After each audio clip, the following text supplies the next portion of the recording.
मध्य प्रदेश की राजधानी भोपाल से चौंकाने वाली खबर आई है। 100 एकड़ की सरकारी जमीन पर भोपाल के रिहायशी इलाके में कब्जा हो चुका है। यह कब्जा 30 से 40 साल पुराना बताया जा रहा है।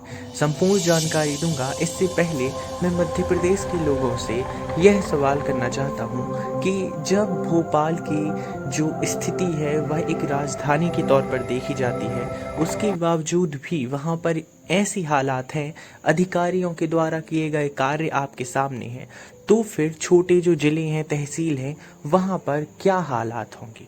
आप अपनी राय कमेंट में ज़रूर दें। मध्य प्रदेश की खबरें, योजनाओं की जानकारी के लिए चैनल को सब्सक्राइब कर दें।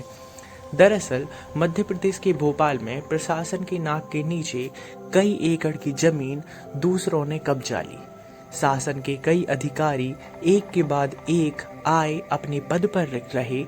कई सालों तक उनने उस पद पर रह करके लाखों रुपए की तनख्वाह ली और सरकारी जमीन को दूसरों के हाथों सौंपते रहे।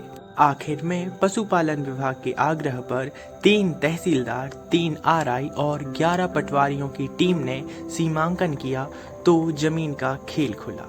सामने आया कि कुल 99 एकड़ जमीन में से 11 एकड़ पर पशुपालन विभाग की पोल्ट्री है और बाकी जो बचा हुआ कुछ हिस्सा है उस पर कब्जा बताया जा रहा है। यह कब्जा अस्थायी नहीं बल्कि पूरा पक्का मकान और कहीं कहीं तो दुकानें और व्यवसाय भी चलाए जा रहे हैं। मध्य प्रदेश की राजधानी भोपाल के यह हालात देख करके सभी लोग दंग हैं। चलिए, यह बात बहुत पुरानी है, जब राजस्व विभाग ने पशुपालन विभाग को वर्ष 1990 में कोकता के आसपास 99 एकड़ जमीन आवंटित की थी। तब से अब तक 35 साल में विभाग के 21 संचालक आए और चले गए, लेकिन जमीन की सुरक्षा को लेकर लापरवाह रहे। राजधानी में सरकारी जमीनों पर कुख्यात मछली परिवार के कब्जे का मामला खुला तो विभाग की गहरी नींद खुल गई। जमीन की याद आई तब तक जमीन का एक हिस्सा उनके पांव के नीचे से खिसक चुका था। सरकारी जमीन की यह लूट अधिकारियों की आंखों के सामने होती रही और अधिकारी चुप रहे। कुछ समय पहले पशुपालन विभाग के आग्रह पर 3 तहसीलदार, 3 आरआई और 11 पटवारियों की टीम ने सीमांकन किया तो जमीन की लूट का खेल सामने आया कि कुल 99 एकड़ जमीन में से 11 एकड़ पर पशुपालन विभाग की पोल्ट्री है। उसके बाद करीब 7 एकड़ जमीन में 80 से अधिक स्थायी अतिक्रमण है।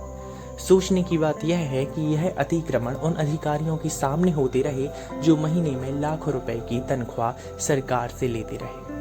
राजधानी में होते रहे इन कार्यों के ऊपर आपकी क्या राय है, कमेंट में जरूर दें। और मेरा तो सरकार से यही आग्रह है कि सिर्फ उन अतिक्रमण करने वाले लोगों पर कार्यवाही नहीं बल्कि उन अधिकारियों पर भी कार्यवाही होनी चाहिए जो अपनी आंखों के सामने सरकारी जमीन पर अतिक्रमण देखते रहे और चुप रहे।